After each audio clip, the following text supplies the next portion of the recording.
If you'd like to be able to play with feeling on the saxophone, then this video is for you, because that's what I'm going to be working through. I've got a PDF that has loads of top tips that I've written down, which is a completely free PDF which you can have a look at in the description below, about ideas and exercises, that practical nuts and bolts of how you play with feeling. I mean, it is a pretty kind of generic thing, isn't it? Just play with more feeling. But what does that actually mean? Well, we're going to explore it in this video.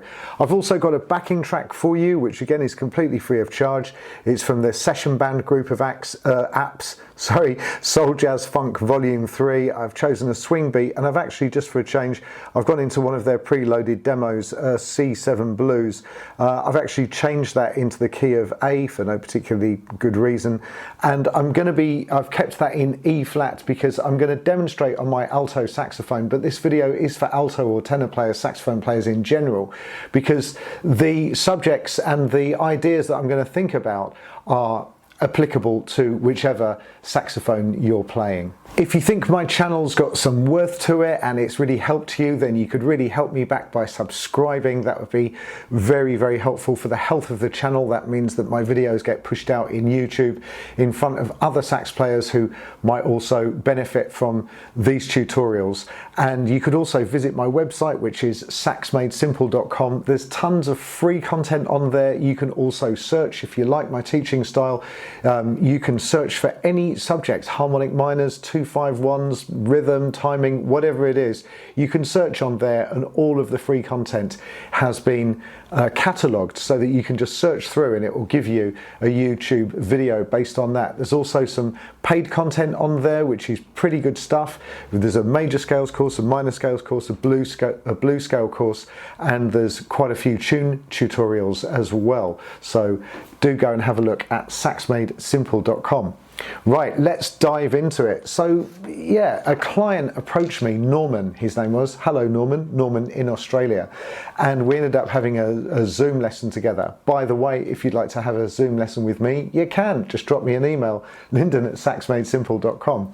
And what he really wanted to do, amongst a lot of other things, was play with feeling. But what does that really mean in a nuts and bolts way?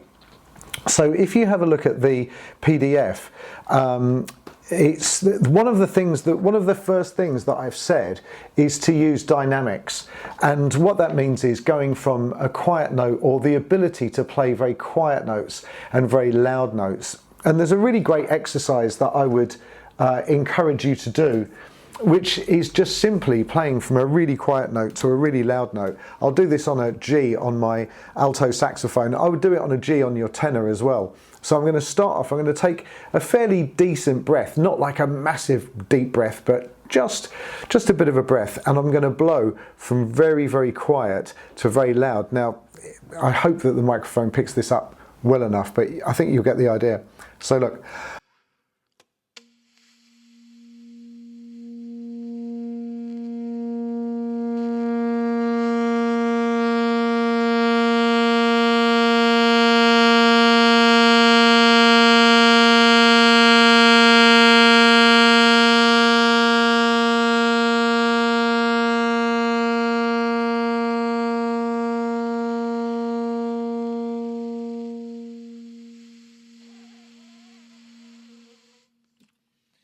Yeah, so you could hear that I started off on a really small note, brought it up to a really big note, and brought it back down again.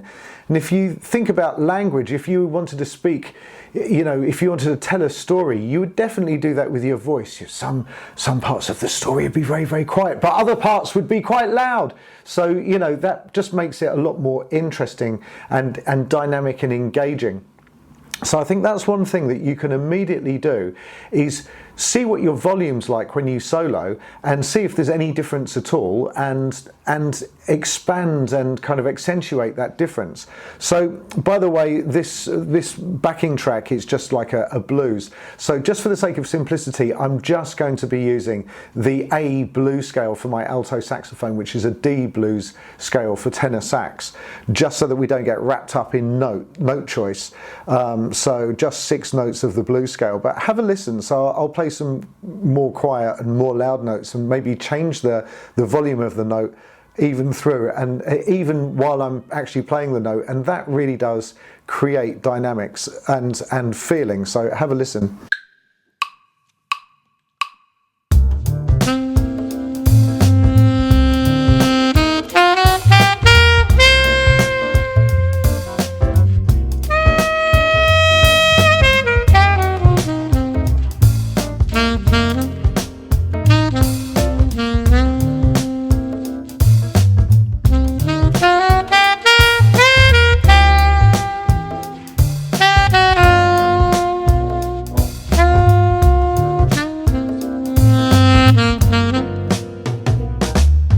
So just jamming up and down the blues scale and just focusing on this one aspect of dynamics really starts to bring it to life and gives it a kind of three-dimensional feel. So I definitely play with dynamics. And then number 2 is articulation. Experiment with tonguing, legato and ghosted notes.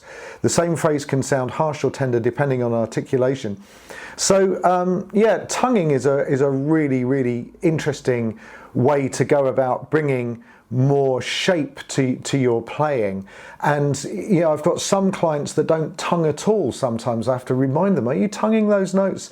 And they're using their breath to articulate between notes, and this is a bad habit, because you end up with this kind of huffy. If I play the blues scale with no tonguing and just huffing,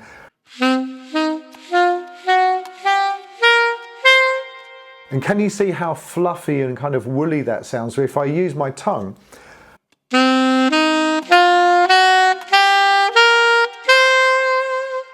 so tonguing, I'm using my tongue there to articulate notes. So again, you know, that's a simple thing that you can do. If I just play the blues scale and if I just tongue, I'm going to tongue 3 times on each note just as an exercise. So look.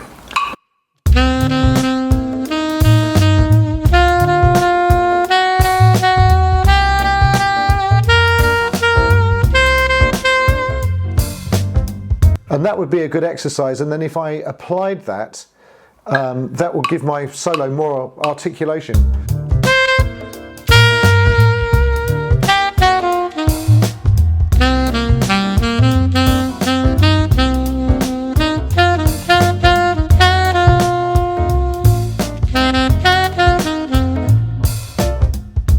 Maybe sometimes I want to tongue a note and then other times kind of bend into a note. So let's see if I can demonstrate that.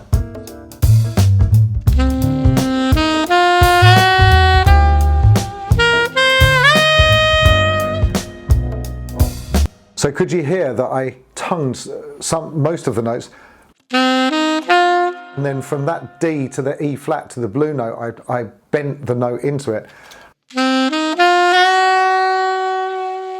and then tongued the next couple of notes, and the next one, and bent this one.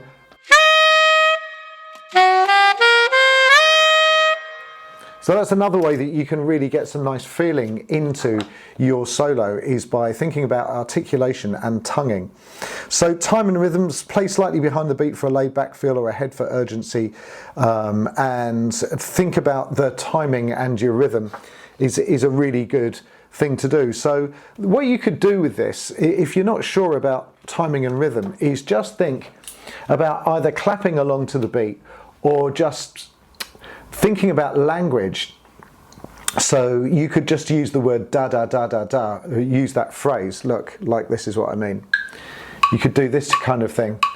Da da da da da da da da da da da da ba da ba da ba da da da da da da, or you could clap it.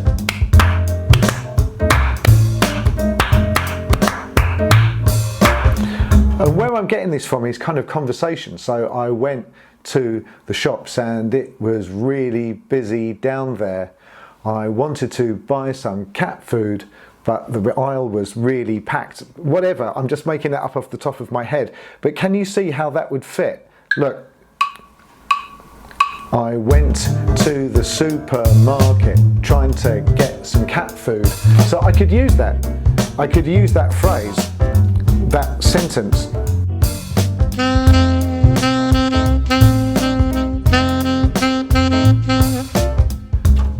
Can you hear? Trying to get some cat food.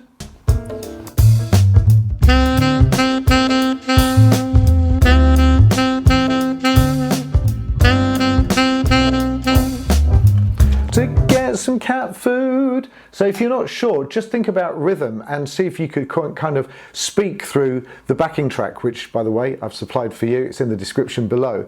Or clap your hands or just da da da your way through it. So again, if I do the da da da thing, da da da da da da da da da da da da da da da da da.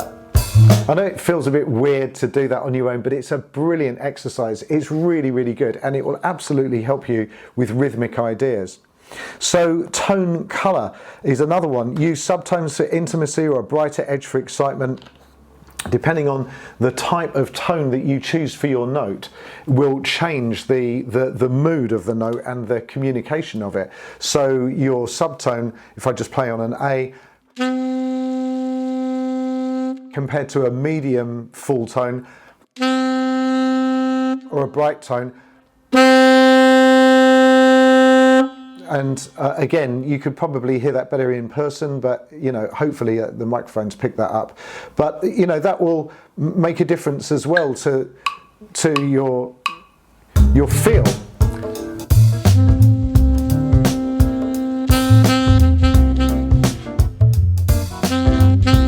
Now with a medium tone,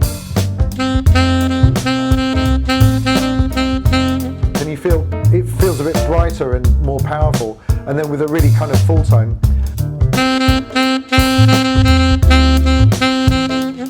and if I build that into my solo,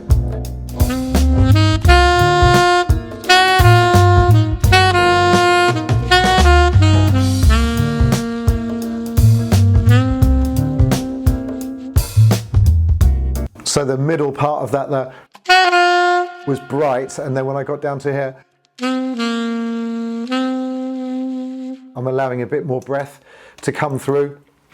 And I think that's just happening with the lip. You're just allowing more air to go through, so you get that kind of nice breathy, gassy kind of feel.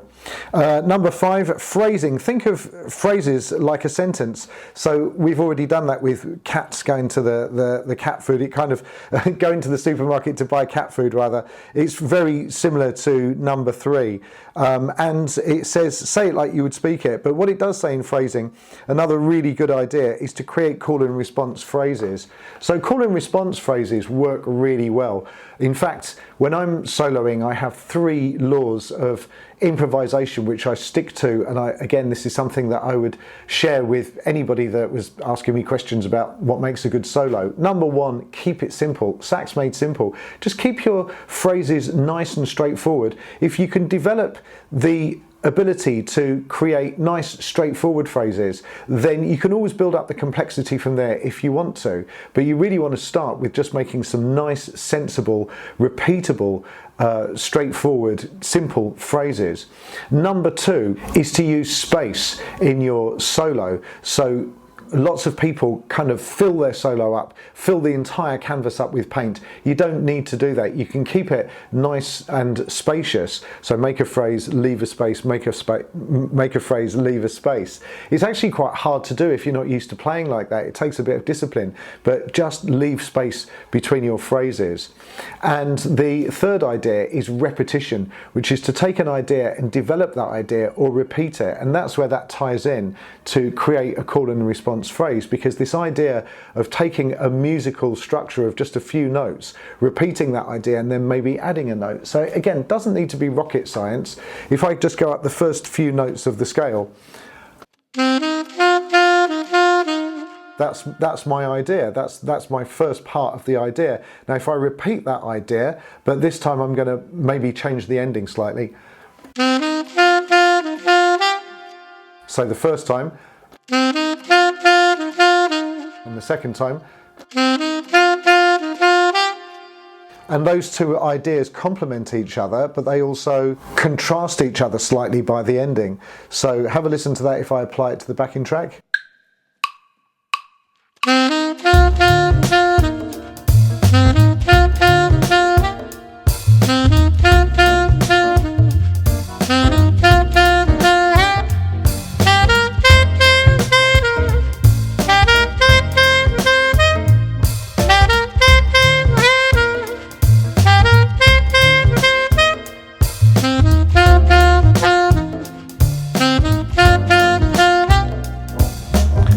And as you can hear, what I did was I not only repeated the melodic idea, but what I did, I developed the rhythmic idea and just took the same phrase up the scale and made that same rhythm pattern further up the scale. And those ideas work really well. The irony is, it's actually easier to solo if you have these things in mind than it is to have an idea and another idea and another idea and another idea and another one. That also doesn't, that sounds less kind of structured and it sounds more disjointed when you have lots and lots of ideas which you can't repeat, or you're not repeating and you're not developing the idea. So number 5, create a call and response phrase, is a really strong idea. Number 6, note choice and space. Leave spaces, don't overplay. Well, I was talking about that as one of my 3 laws of improvisation, is to use space. So, and then it says emphasize chord tones or blue notes just at the right time. Yeah, putting in a blues scale, you've got a blue note, which is the flat 5. In the case of A minor blues scale, which I'm playing on the alto, it would be the E flat. And that note, and if you were playing the equivalent scale on the tenor, you'd be playing D blues and it would be the G sharp. So that note is full of delicious but nevertheless tension. It's full of lovely tension, but if you hold on to that note, then it starts to kind of clash. But if you hit it just at the right time, then it will sound really, really lovely. And what is the right time? Well, you have to kind of find it for yourself. I think in a 12-bar blues, let's see if I can find a good place to drop it. I'll keep it nice and simple, just going up and down the scale.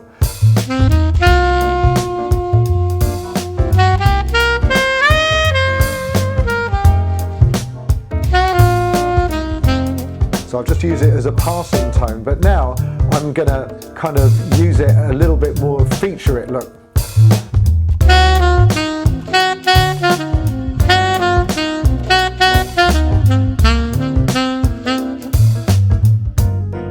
But I'm doing it knowingly, if you see what I mean. So just experiment with where to drop it in, but if you drop it in at the right moment, it will sound absolutely fantastic.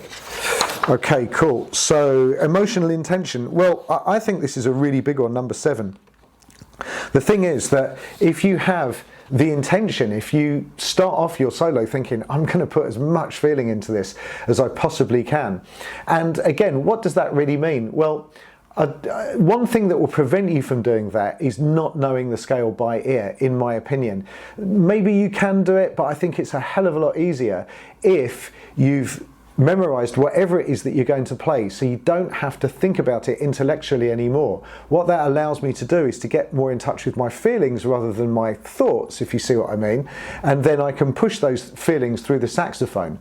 Of course, what I have done is thought a lot about the blues scale beforehand and I've memorized it, so that really does make a really big difference, and that allows me, memorizing the scale makes a really big difference, and that allows me to get in touch more with my emotions and think about the emotional content of what it is that I'm playing to try and communicate feeling.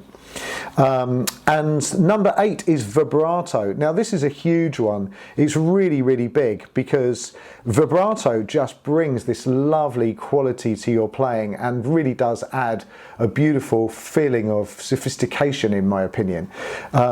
Vibrato adds a warm, professional, glossy sound to your playing. It says use it sparingly. Knowing where to use it, I think in general, just use it on the end of a straight note. So if I demonstrate vibrato, now look, I'm not going to do a tutorial about vibrato in this video because I've already done one. I'll put a link in the description below. But if I hold vibrato on a G on my alto sax, I'm just going to play a straight note and add some vibrato at the end.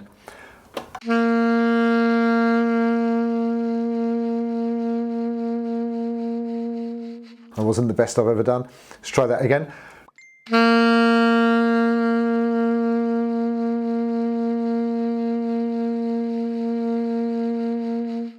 The thing is that out of context, it doesn't really sound that wonderful, but in context, it sounds really nice.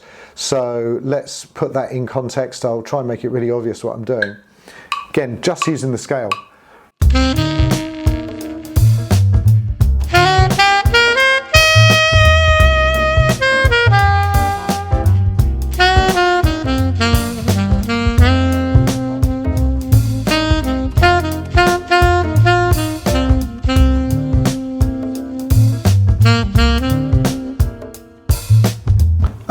lovely vibrato at the end just really makes the note sound lovely and so sophisticated. So how I'm doing that, well, watch the tutorial, but I'm basically moving my lip up and down, and it feels like my jaw's moving up and down. What I'm not doing is I'm definitely not doing it with my breath. If I did it with my breath, it would sound like this on a G.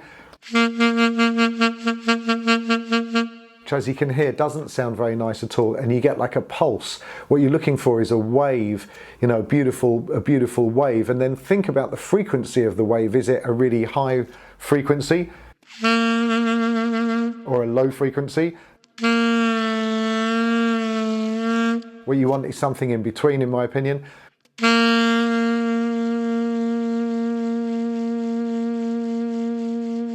So my breath is staying constant, but my lower jaw of my lip is going up and down. And I definitely encourage you to practice that. So practical exercises for developing feeling. Speak it. So do that speaking exercise that I talked about. That's a really, really good idea. Just see if you can say something on the sax, like I'm going to the supermarket. It doesn't have to be rocket science. My car needs a new tire, which is da da da da da da. Which, if I was to put that on the sax, my car needs a new tire. I really hope my car doesn't, because they're so expensive. One note solo challenge. Yeah, improvise on just one note, doing that thing that we talked about, that da, da, ba da, da, da. A one note solo can sound absolutely banging if you carry it off. So look.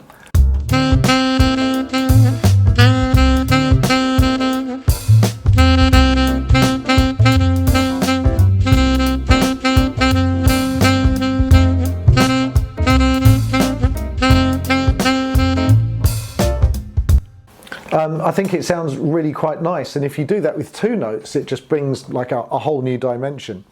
Call and response, we've talked about that. Dynamics workout, it's a really good exercise to do. The final thoughts, it's not magic. You know, you might have it in your mind, or some people have it in their mind, oh, you play that way because you're a gifted, you know, they're a gifted genius and they're just able to play with feeling and I can't do it. It's not that at all. To play with feeling is something that you can totally break down into component parts. This list is not definitive, by the way. I'm not saying that this is everything in there. And if you think of other things that you think would help, stick it in the comments below. These are just some ideas. So it's not magic, it's just practice. If you practice these things, you'll definitely get better, because you get better at the things that you practice. If you know what the nuts and bolts of playing with feeling are and you practice them, it will shine through in your improvisation. Right, I really do hope you found that useful. Please do me a favour, go to saxmadesimple.com, sign up for our newsletter. You get discounts off certain products, and the channel and the website is really starting to take off. So please do help by subscribing, sharing the videos, go to the website, drop me an email at lyndon@saxmadesimple.com. I'd love to hear from you. If you'd like to have a private lesson with me, you can. And although I'm really busy, so book ahead, but you know, you can do that. Anyway, I hope you enjoyed that. I'm looking forward to seeing you in the next video. Take care. Bye-bye.